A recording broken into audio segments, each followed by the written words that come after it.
どうも、クピオです。今、愛知県にいます。今日はこちらのダイハツアトレで車中泊に行ってきます。以前動画で配信した時にかなり反響のあったエムズアートさんのアトレなんですけど、改良されて2025年モデルになりました。前回車中泊した際にデメリットとして挙げさせてもらった箇所を改良されたそうです。どう進化したのか楽しみです。もう車中泊の用意は完了しました。この一見車中泊していると気づかれないアトレ、特徴が標準装備でビルトイン 12V クーラーがついています。そしてリチウムバッテリー 100Ah、ヒート機能付き、氷点下でも使えます。オプションですが 300Ah まで拡張可能です。そしてアトレの弱点、窓が開かないんですけど、この FRP のエクステンション、こちらで窓が開けられます。こんな感じでシェードになったり網戸になります。これオプションですが、ぜひつけたい装備ですね。そしてセカンドシートも使えますんで、これ1台でいけます。乗車定員4名、就寝定員2名、普段使いもいけるし、週末は食べに行けます。そして全長が 3395mm、全幅が 1475mm、全高 1890mm なんで、ショッピングモールやスーパーの立体駐車場も入られます。そしてベース車は新型アトレなので、皆さんご存知の通り軽自動車の中では最高峰です。 CVT ターボ ACC 搭載なんで、高速道路は半自動運転で楽ちんです。かなりいいですよね。自分も欲しいです。でもデメリットが、このソファーに座ると天井に頭がつきます。自分は身長170センチです。そのデメリットを改良されました。5センチ下げたようです。そしてこのソファーベッドですね、ここ上がるのに結構高さあるんで、乗り降りの際コツがいりました。でもこれなんと分割されてます。ここだけ取れます。でこれでここが玄関になります。で今回こんな感じで靴置き自分で用意しました。これは楽ですね。降りる時もここに座って靴を履いてから、この段差なんでそんなに苦じゃないと思います。全然いけます。これは楽です。かなり良さそうなんですけど、今回自分が気になるのが、このソファー低くなって頭つかないのはかなりいいんですけど、高さ下がったことによって足が窮屈になってしんどくないか、そしてこの板がねやっぱ薄いんで、寝た時に背中痛くならないか、2日間実際に使ってみて快適性を体感します。でこれ新たに付けられたこの折りたたみ式のテーブルですよね。結構ちっちゃいんで、これでご飯食べれるかなと試してみます。次は断熱性ですね。前回は夏でクーラー使ったんですけど、今回は冬です。で天井だけ断熱されています。横は断熱されていません。この状態でどうなんでしょうか。でも結構角度があるんで断熱性はある程度ありそうです。自分はこういった軽キャブコンですね、断熱性が抜群のキャンピングカーに乗ってます。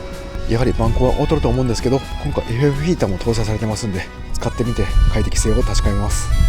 であと収納ですね。やっぱり軽自動車なんでかなり狭いです。現在こんな感じでウェットティッシュやキッチンペーパーなど置いてます。で今回冬なんでシラフとかやっぱ服かさばりますね。で車中泊でしたらここにゴミもこうありますんで、収納大丈夫か確かめます。でこちらは車中泊仕様ということで、シンクはないんで水は使わないようにして車中泊します。凝固剤などを使って車内で行います。そしてこのベース車の走りですね、こちらはかなりいいのも分かってるんですが、結構新たに家具ついてますんで、このきしみ音とかですね、この辺ないか確かめます。実はですね、自分も今軽バン探してます。普段使いや狭い道、山とか攻めるときですね、秘境の温泉行って車中泊する場合に、やはりこういった軽自動車が一番冒険できます。今回の旅で実際に使ってみてよかったら購入したいと思います。でエムズアートさん、納期が半年と早めで、このアトレの販売価格は4区で税込み諸経費込みで約350万円と安めです。帰ってきてからどうするか考えます。で欲しいオプションもありましたんで、それを入れて全て込みでいくらになるんでしょうか。見積もりも公開できそうだったら、もらった見積もりも公開しますね。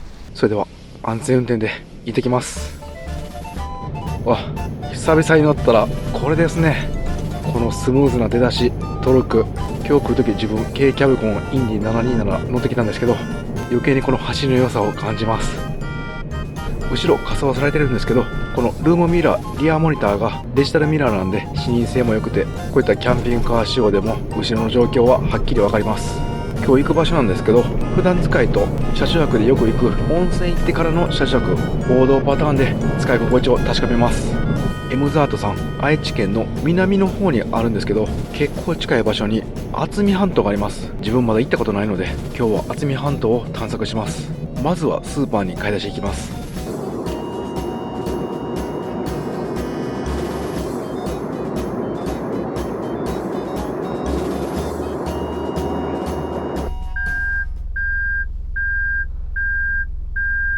はい、到着しました。結構混んでたんですけど、やっぱり軽自動車なんで、この両端車止まっていても全然余裕で駐車できます。こんな感じで駐車場の頭に合わすと後ろはこんなに空いています。これなら駐車場の枠内で買い物終わってもバックドアから買ったものを入れられます。はい、それでは冷蔵庫の電源入れて冷やしておきます。冷蔵庫の電源はここに DC12V のシガーソケットありましたんで、こちらから電源取っています。こちらは イーノの10リッタータイプの冷蔵庫です。パワーズ田原店、かなり大きいスーパーです。地元の食材あったら買っておきます。ビール飲みたいんですけど、骨折してから3ヶ月経てないんですよね。で、お医者さんがアルコールは控えてくださいと言っていたんで、今回の車種泊も我慢します。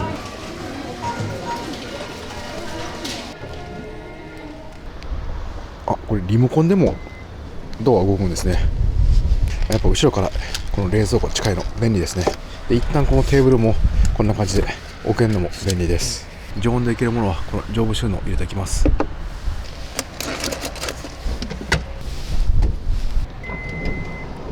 それでは渥美半島の先端に向かいます。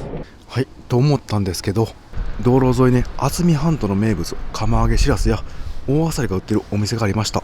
ここすごい有名みたいなんで行っておきます。釜揚げしらすありました。他にも美味しそうなのありましたんで、いろいろ買いました。今日の写真飯が楽しみです。なんか名物のしらすせんべいありましたんで、もう車内でお茶します。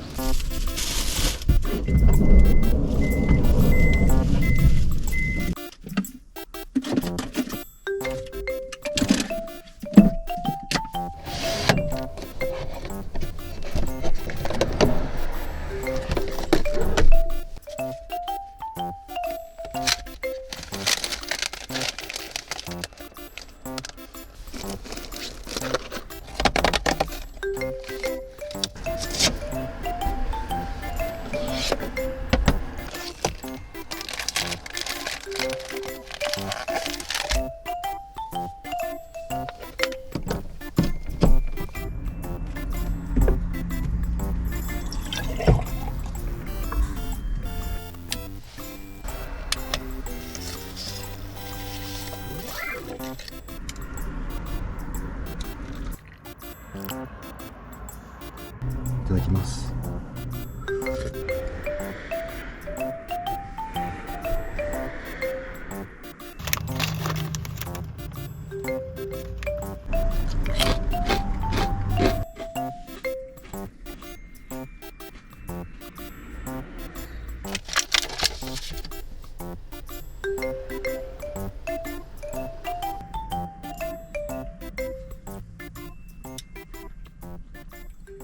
ごちそうさまでした。美味しかったです。このテーブルなんですけど、お茶とかするのほんとちょうどいいですね。ただなんか調理とかですね、車中飯でなんかいろいろするならちょっと狭い気もします。この辺は実際に夜に調理してみて確かめます。そしてこの椅子なんですけど、5センチ下がってからしばらく座っていました。結構ねこれいいです。自分は身長170センチなんですけど、この足を曲げて座ってここ拳1個ぐらい隙間が空くぐらいです。だからちょっと上に上がる感じですね。でもこのぐらいなら全然問題ないです。で、天井にも背筋伸ばしてももう頭がつかない感じです。高さなんですけど、前の5センチ高いバージョンですね、そちらでも製作できるようです。こうやって自分の体型によって変えれるのはかなり嬉しいですね。そして今回この収納なんですけど、セカンドシート下に結構いろいろ入れてます。こんな感じでクッカーなどお皿とかですね。そして冬のシュラフもこのセカンドシート下に入りました。結構大容量ですね。そしてこの半分取れるマットなんですけど、この下も荷物置いてます。で、ちょっとここスペースありますんで、ここゴミとか置こうかなと思ってます。で、後ろの背もたれこちらなんですけど、本来はここにあったマットになります。これを取り外してこちらに置いています。で、この背もたれの後ろに 12V のビルトインクーラー、今回はもう使えません。こちらが 12.4 って書いてますんで、車のメインのバッテリーの電圧がわかります。で、その横はサブバッテリーのバッテリーの電圧がわかります。これサブバッテリーのバッテリーの電圧とメインの方両方わかるのすごいいいですね。そしてこの辺は全部照明とかになります。こちらがメインの照明。このルーフの照明ですね。次が 100V インバーターのスイッチになります。この辺の普通の家庭用のコンセントとかテレビも見れます。そしてインバーターはですね、標準装備ではなくてオプション装備になるようです。このインバーターはもう絶対必須になりますよね。で、ここナビって書いてるんですけど、こちらを押すと運転席のナビが起動して、ナビのテレビでこっちに映せるようです。で、ここパネルって書いてるのが、これをオンオフすると、ここの表示ですね。で、その横ですね、これがこの入り口のところにライトがあります。で、一番端は調光ライトがありました。で、これで色も変えられます。この両サイドの完成照明ですね。で、これ色変えます。こんな感じで変えれます。で、ここにある照明はこのアトレイの元々の照明になります。で、今つかないですね。これちょっと気になるのが、この辺前の方照明内で結構暗そうです。後ろの方もこの完成照明はあるんですけど、この上のシーリングライトみたいなのはこの1個だけなんで、これもしかしたら夜になると結構暗いかもしれません。この辺はまた後で確認します。暗くなってきました。日没までに渥美半島の先端行ってきたいです。はい、結構まっすぐな道が続いてますね。ただ坂道のアップダウンや路面の凹凸などはまあまああります。後ろの家具のきしみ音なんですけど、全くしません。セカンドシート下の収納も結構適当に置いたんですけど、下が滑りにくい素材のようでずれてませんでした。この辺は安心しました。もう本当にキャンピングカーというか普通のアトリエを運転している感覚です。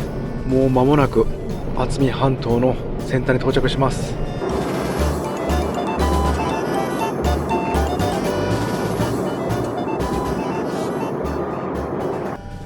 キャンピングカーもいますね。結構広いですね。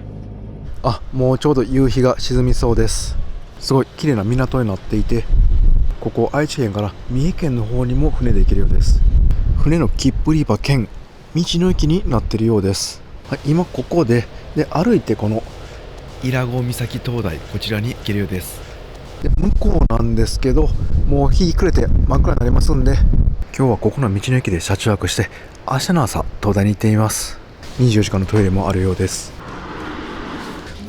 このあさりせんべいっていうのも有名みたいですね。後で1個買ってきます。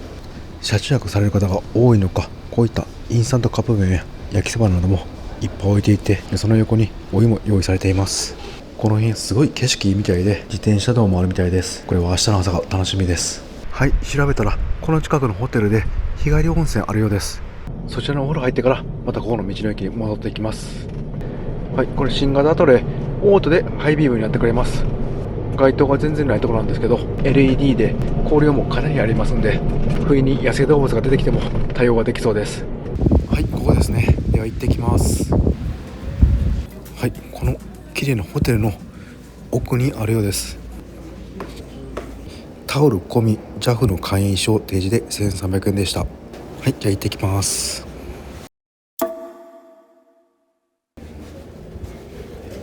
露天風呂が絶景でした。伊勢湾が一望できて、海の向こうの三重県の伊勢あたりの光がキラキラと揺れていました。まさにリゾートホテルといった感じですね。おすすめです。ここのホテルなんですけど、結構丘の上というんですかね、山の上だったんで坂かなり急だったんですけど、このアトレイ車中泊仕様に家具とかも仮装されてるんですけど、全然へっちゃらでした。もうスイスイ登っていってくれました。戻ってまいりました。こっちがめっちゃ空いてますね。で、空いてる方行きます。今日は強風ですね。結構風が強いです。向こうの方が海なんですけど、すごい海風が来ています。で、あちら側が道の駅なんですけど、道の駅の前の駐車場は意外とライトがありません。で、この広い方の駐車場ですね、道の駅から遠い方はガラ空きでした。ちょっと斜めってるんですけど、こっち側よりかまだ一番端の方がマシだったんで、ここに止めました。さあ、それでは車中泊のセッティングしていきます。このシェードですね、なんかいっぱいあります。1、2、3、4、5、6枚あります。で、このシェードはですね、エクステンションウィンドウのシェードなんで使いません。これは大きいんでフロントですね。で、これはリアウィンドウですね。で、最後これ2枚は運転席と助手席のシェードです。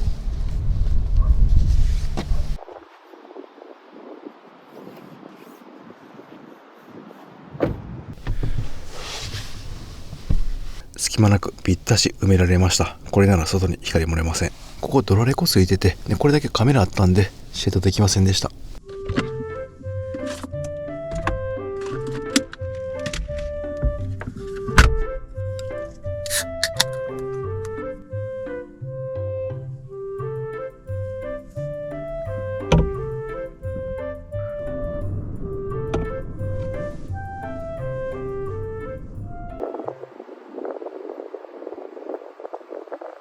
心配していたこの照明の暗さなんですけど、そこまで暗いっていうほどはないかなっていう気もします。ちょっと暗いかなという気もします。自分はもうちょっと光量が欲しいですね。この辺がやっぱ暗いんで、スポットライト、ダウンライトみたいなこの辺あったらいいなと思いました。そして気になるこの電源システムなんですけど、このソファーの下にあります。ちょっと開けてみます。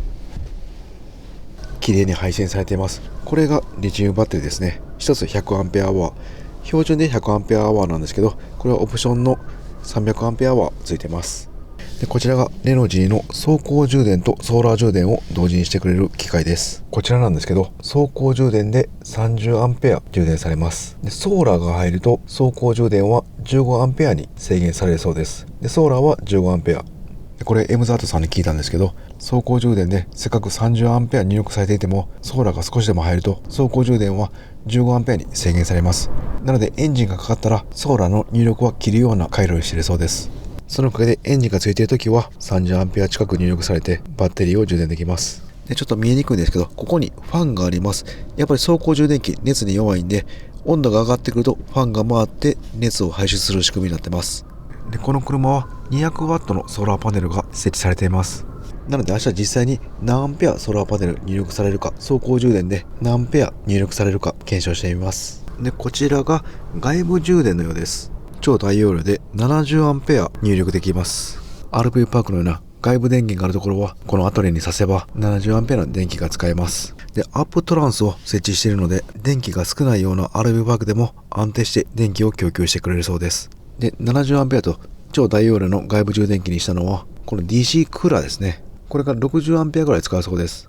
なので真夏の一番暑い時に外部コンセントさえ差しといたら 70A 入りますんで、クーラーで 60A 使ってもこのサブバッテリーからの持ち出しはなしという感じで使えそうです。よく考えられてますね。でちょっとこの走行充電器の方に話戻るんですけど、この 30A ってそんなに今多くないと思うんですけど、一回 50A 試したそうです。そうするとですね、アトレのメインバッテリー、車の方のバッテリーの電気が減っていってしまうんで、充電が何回か止まるそうです。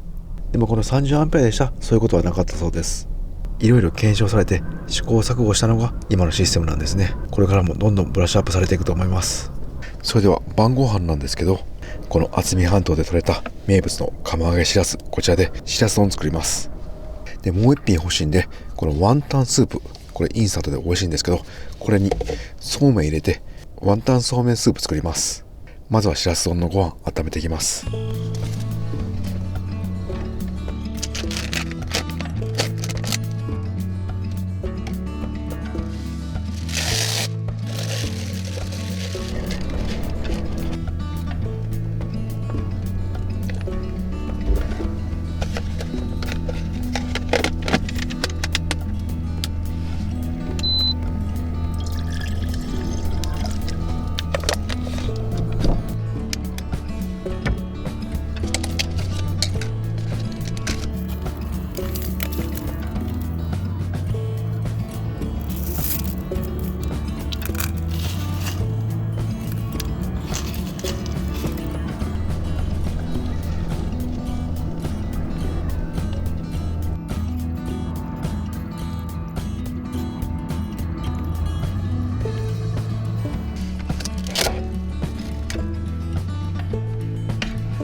いやたまんないですね。それではまずはこのしらす丼からいただきます。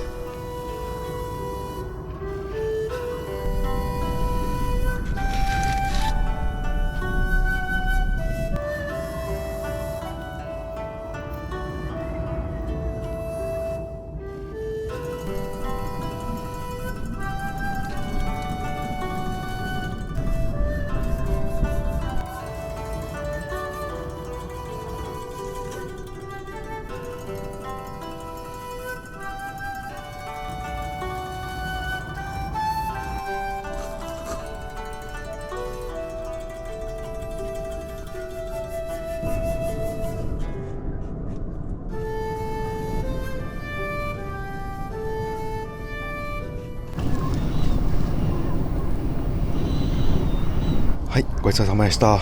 めちゃくちゃ美味しかったです。でフライパン持ってきてますんで、明日はフライパンで調理してみます。でワンタンスープの汁ちょっと残ったんで、今日はもう体のことを考えて汁は残します。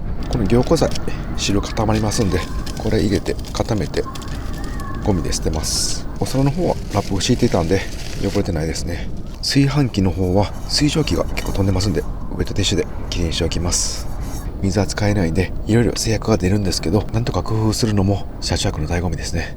水使わない調理の場合は片付けが一瞬で終わるのも楽でいいですね。今日はですね、風が強くて先からビュービュー音がしていて、で車が揺れています。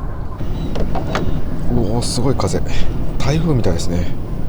ちょっとね、音もヒューヒューとずっと言って風が当たってて結構怖いんですけど、あと揺れてるんですよね。でこれまだ後でだからマシなんですけど、キャブコンだったらもっと揺れてると思います。やっぱりここ半島の岬一番先なんで海風強いんですね。ちょっと外の様子見てみます。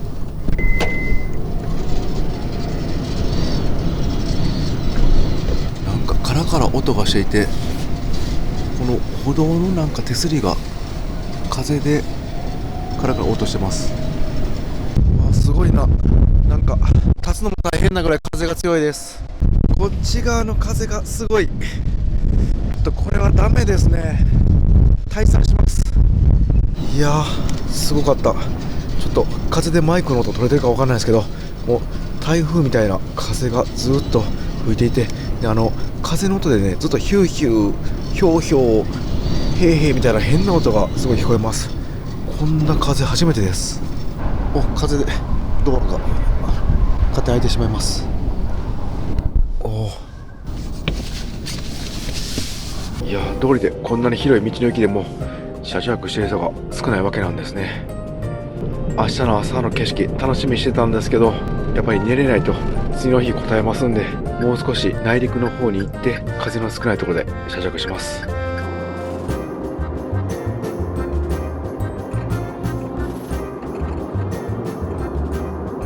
はい、町の方の道の駅に来ました。国道沿いなんでコンビニもあって車通りもあって安心します。風なんですけど多少はあるんですけど、もうさっきと比べたら全然違います。やっぱり自然の前では人間は何もできないなと改めて実感しました。風だけなんですけどかなり怖かったです。街中は建物もいっぱいあるし、海風も届きにくいんでだいぶ穏やかですね。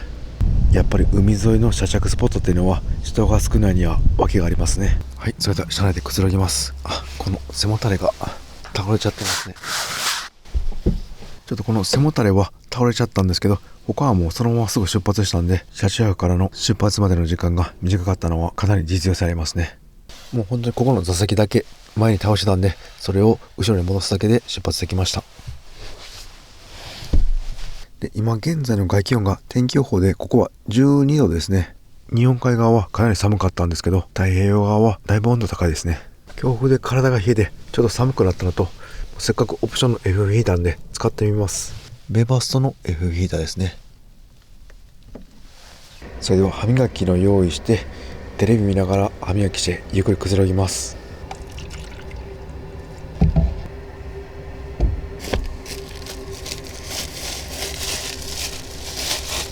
では防臭袋を二重にして、歯磨きでゆすいだお水をこの中にペッてして、でこのまた凝固剤ですね、こちらで固めてゴミで捨てます。さあでテレビはこの 100V 電源、こちらスイッチつけます。でこちらなんですけど、こんな感じで角度変えれます。で前にも出せますね。このロックみたいなの外したら前に出ます。一旦ここで見ます。 Fire Stick TV 刺さってますんで、 YouTube やプライムビデオなど Netflix 何でも見れますね。とりあえず YouTube 流しておきます。もうすぐ FF ヒーター熱くなりました。もうきっときます。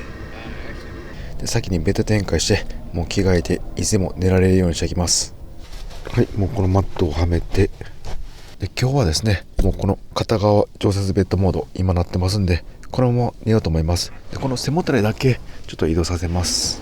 でこの背もたれは本来はここですね、ここにはまって全面ベッドになります。でそうなった時のサイズがこの長さ、ここですね、180センチ、横は121センチなんで、2人で寝れば60センチずつ一応寝れないことはないですね。男性と女性なら問題ないかなと思います。横幅はちょうどセミダブルベッドサイズですね。今日は冬用シュラフ持ってきてますんで先出しておきます。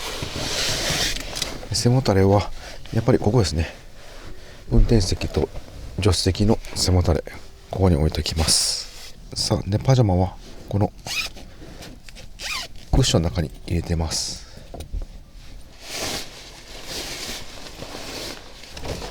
これちょうどですね。いいですね。これはいいです。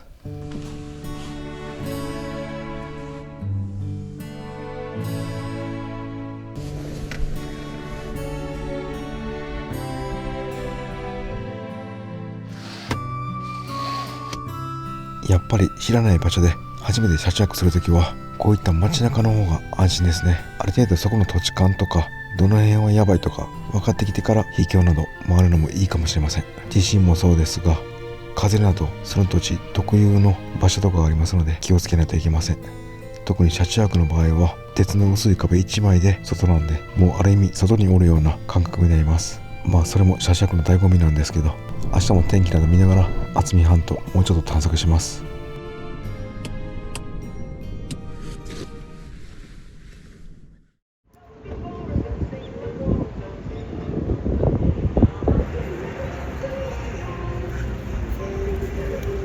おはようございます。ぐっすり眠れました。この長さ180センチで自分身長170なんでちょっとつくかなとか思ったんですけど、全くつきませんでした。というのもこの頭にした方、こっち側がですね、こんな感じで反対側に倒したんで、ここもちょっと余裕がありました。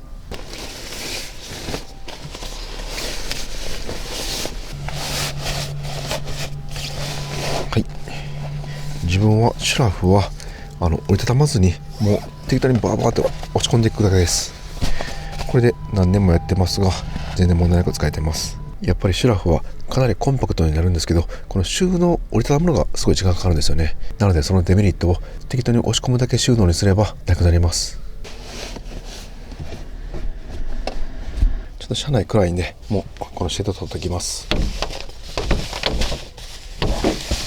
真後ろに車あったら気まずいんですけど、スモークフィルムみたいな感じで中見えないようになってます。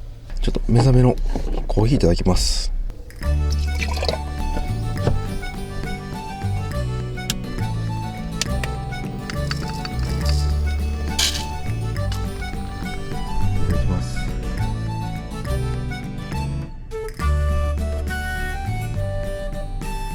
少しゆっくり寝てしまったんで、もう道の駅開いちゃってます。せっかくなんでお土産買ってきます。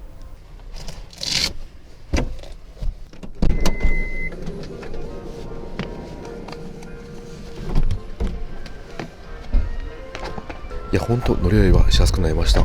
入り口のここですね、これがサウバッテリ走行充電器入ってるこの絵のファンになります。でベーバーストはここに入ってます。この下、これ本来だったら後で純正の走行用のヒーターがついてます。四駆の場合はそれを取ってつけてるようです。で二駆の場合は元から何も入ってないんで、そのデッドスペースに取り付けてるようです。空間の使い方すごいですね。もうデッドスペースがほとんどありません。田原メックンハウス、変わった名前ですね。入ってみます。なんか伊良部牛というのがあるみたいで、こういったご当地の食材も買えます。結構混んできましたね。ちょっと朝食ここで食べようかなと思ったんですけどやめときます。せっかく渥美半島来てるんで海みたいですね。近くに絶景の海岸あるみたいなんで行ってきます。それではですね、このエムザートアトレーの走行充電とソーラーパネルの充電の検証をしたいと思います。この屋根にはオプションの 200W ソーラーパネルが載っています。今太陽はもう雲に全く隠れてない状態です。でアプリで分かるんですけど、現在 7.35A 入力されています。 12V なんで 88W ですね、約入力されています。で走行充電でどのぐらい入力されるか確かめます。で一旦エンジンつけます。はい、これでもうソーラーパネルからの入力は切断されて、今走行中でエンジンからのオルタネーターからの入力のみです。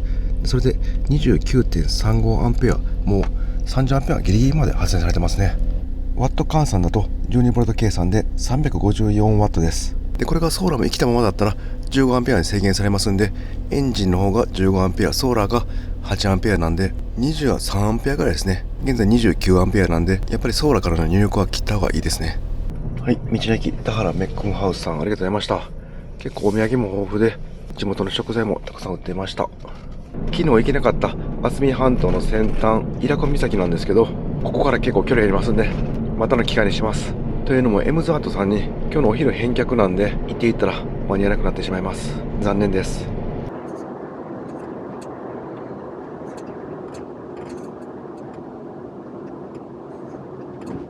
うわ、ここ最高ですね。駐車場のすぐ後ろはもう広大な海です。太平洋です。めちゃくちゃ気持ちいいです。波も今日は穏やかです。でここの駐車場なんですけど、この海岸線沿いにずらーっとこんな感じで、こっち側ももうどうですかね、200台ぐらい止めれそうです。で向こうの方にトイレもあります。サーフィンしてる方たくさんいます。じゃあせっかくなんで、もうこのバックドアを開けてワンライフの醍醐味ですね。最高の景色見ながら朝食いただきます。ちょっと寒いんですけど、太陽が入ってきますんで、その分あったかく感じます。先ほどの道の駅でイラゴ黒牛と田原ポーク、これ生ハム売ってましたんで、こちらと昨日の余ったしらすで、このパンでピザトーストを作ります。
いただきます。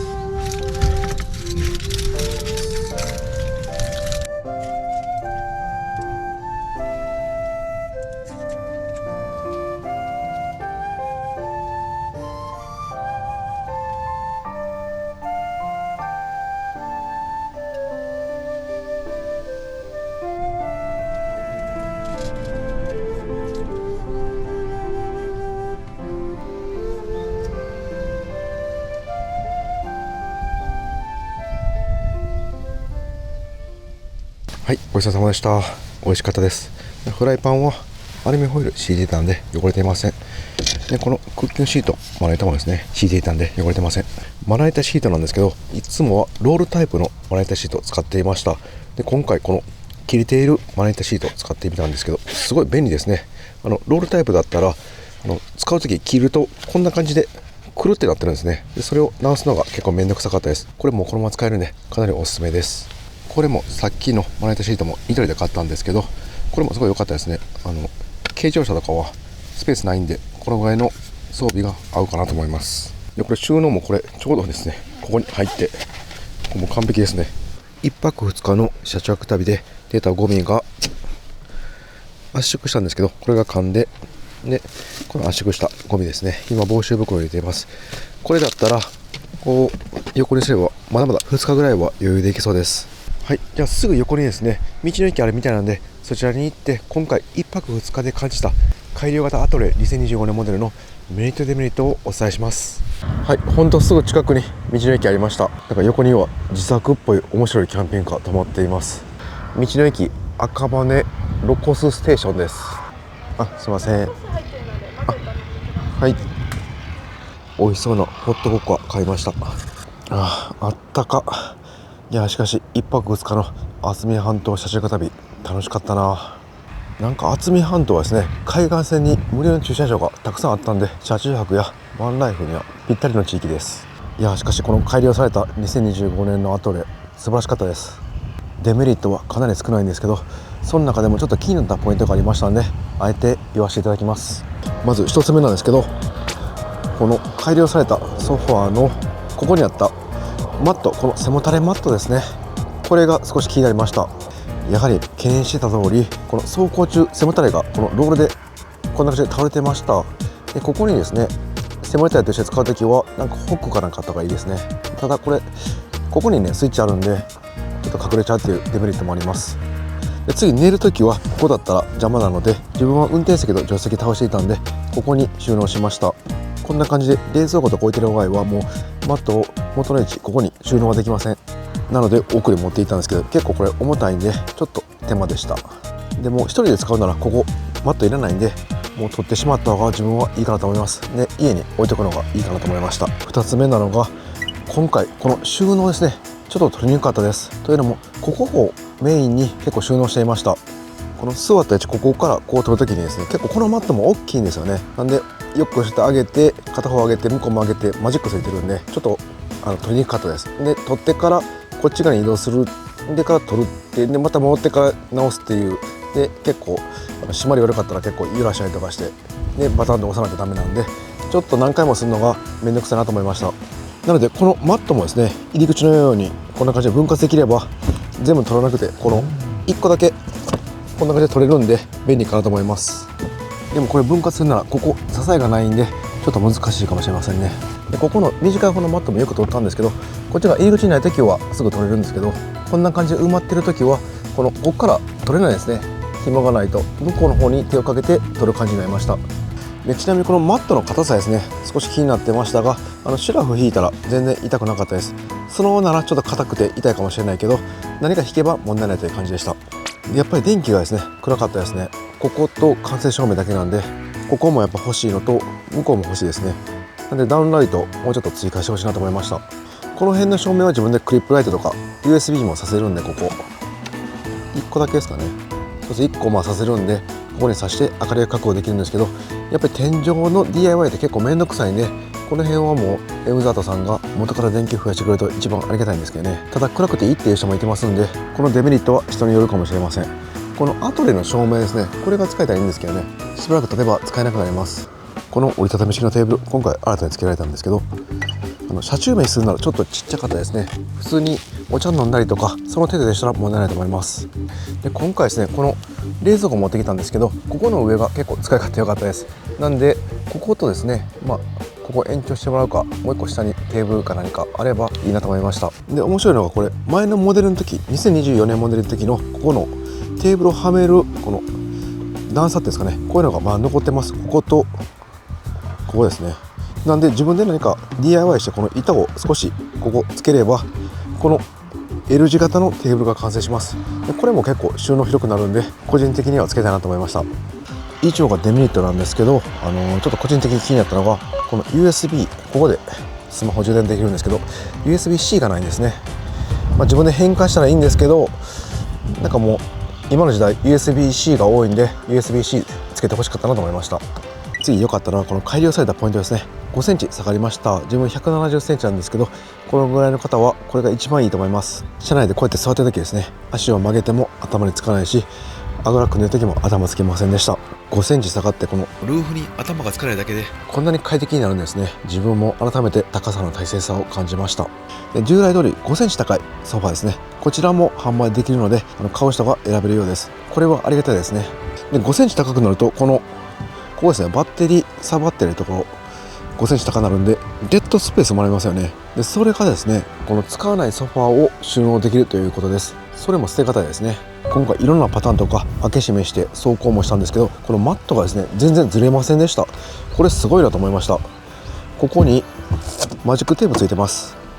そしてぴったりはまって、で次ここですね、この入り口もこの R に沿って綺麗にカットしてます。でこっちもですね、なんで全然ずれませんでした。でこういったマジックテープのないところは滑りにくい布ですね、こういう生地を貼っています。こういったのはなかなか DIY では難しいんでさすがだなと思いました。で今回のソファーの色とかは結構落ち着いた色なんですけど、これ購入するときにエムズアートさんで生地の方は自由に選べるそうです。で家具の化粧板ですね、そちらの色も選べるようです。もっと明るい色にしてもいいですね。で、なんといっても入り口ですね。これもうかなり気に入りました。ここ取って、ここに入り口ができて乗り降りしやすくなります。これ前回のエムザートさんの2024年モデルで自分がちょっと気になったポイントで上げさせてもらったんですけど、これも改良してくれました。これは使う人かなり実用的で使いやすいと思います。で、今回のモデルは助手席の後ろがパカッて外れるんですけど、この運転席の方ですね、こちらの方を2つに分割することも可能ということです。自分だったら多分運転席側ですね、こっち側を分割して入り口にします。もしくはもうここ全部取っ払ってしまって、1人で使うときはもう常設ベッドで入り口で収納みたいな感じで使えばかなり快適に過ごせると思います。この2025年モデルは車中飯も食べれるようになったし、ルーフにも頭つかない、入り口も快適、そして DIY で装飾するのも良しということで、いろんな人のニーズに合うと思います。で、今回使わなかったんですけど、やっぱり改めてこのビルトインクーラー、薄型クーラーはもう本当に便利だなと思います。このスペースで夏エアコン使えるのは最高ですね。で、このテーブル小さいと言ったんですけど、車中飯しない方はここで軽食ご飯食べたりとか、お弁当ですね、そういうの食べたりとかお茶飲むぐらいしたらもうこれで十分だと思います。かなりいいこと尽くしのアトレなんですけど、一つ言っとかないといけないのは、やはり晩婚なんでキャンピングカーの断熱がないんで、どうしても暑さと寒さには弱いです。で、これルーフ断熱されてるんですけど、してないよりはマシなんですけど、やはり今日も朝方が暑くなって、で夜はめっちゃ寒かったです。その寒暖差を DC クーラーやエアヒーターなどを使えばしのげますが、クーラー使うには大量の電気も必要になりますんで、そこだけ理解して購入した方がいいと思います。で、冒頭もお伝えした通りですね、自分今軽バン検討してます。で、これ買うか今すごい迷ってます。で、欲しい装備が大体分かりましたんで、その欲しい装備をつけて最後エムザートさんで見積もりしてもらいます。で、それで決めたいと思います。自分が購入するならつけたいオプションがまずはこの窓ですね。この FRP エクステンション、こちらを片側つけます。本当は両側つけたいんですけど、かなり高くなりますので片側だけにしておきます。で、リチウムバッテリーですね、標準で 100A なんで、もう 100A 追加して 200A にします。で、 FF ヒーターはもうやめといて高価なんで、AC 電源ですね、使いたいんでインバーターはオプションでつけます。あとはファンですね、ここに自作するのもいいんですけど、エムザートさんはオプションでルーフベントがあります。こちら屋根開けて取り付けるルーフのファンなんですけど、小雨程度なら網が入らずに使えます。で、こちらつけても軽自動車内の高さに収まりますんで、こちらのルーフベントとソーラーパネルをつけます。それではエムザートさんものでその理想の装備をつけたアトレを見積もりしてもらいます。諸経費とかで実際何もなるのかとか知りたいですよね。で、あとはもう何もついてない標準だけの装備で諸経費込みでいくらになるのかも見てみます。はい、エムザートさんに戻ってまいりました。それでは今から見積もりもらってきます。あとでありがとうございました。ありがとうございます。2025年になって椅子も低くなって頭もつかないし、入り口も乗り降りしやすくて、すごい快適に車着できました。ありがとうございます。あれはどういった経緯で改良されたんですか？これちょうど1年前に2024年モデルを動画で出してもらって、はい、で動画を見て、はい、見に来ていただいたお客さんとか、はい、実際買っていただいたお客さんに、はい、いろんな意見をいただいて、はい、でその中で、当社の技術でできるものが形にできたっていう、じゃあ、前回僕が上げた2024年モデルの動画を見たお客さんも言ってたやつ直してよみたいな。そう、クーディさんがデメリットをやっぱり指摘されて、これ形にならないのっていう意見が多かったんで、今回もまた言っときましたね。そうですね、はい、もうそしたらもう26年モデルにまたギュッといけると思いますんで、その速さがまた売りですね。ありがとうございます。冒頭でも言ったんですけど、僕ちょっと実際に検討してまして、はい、で見積書出していただいたんですね。ありがとうございます。はい、じゃあちょっと見させてもらいますね。これが標準装備の価格ですね。込み込みで354万8370円。はい。こんだけ払えばもうこれ以上何もかからないっていう。はい。標準装備であればこれで 4WD です。あ、4駆でね、クーラーもついてて、ついてます。リチウム 100A ですね。わかりました。でもう一個これ自分がもし買うならつけるオプションお願いした装備で427万8870円ですね。はい。わかりました。でちょっと予算もありますんで、はい、また検討します。はい。じゃあ本日ありがとうございました。はい、ありがとうございます。はい、オプションですね。ちょっとつけまくったら金額が上がり予算オーバーしてしまいました。一番安い標準で、あとは自分で DIY でつけてもいいかなと思いました。でもう一つですね、中古で気になっている軽バンがネット上にありました。今回のエムザートさんのアトリエは検討という感じで、その中古も合わせてどちらにするか検討してます。いずれ軽バンは必ず買いたいと思います。それではご視聴ありがとうございました。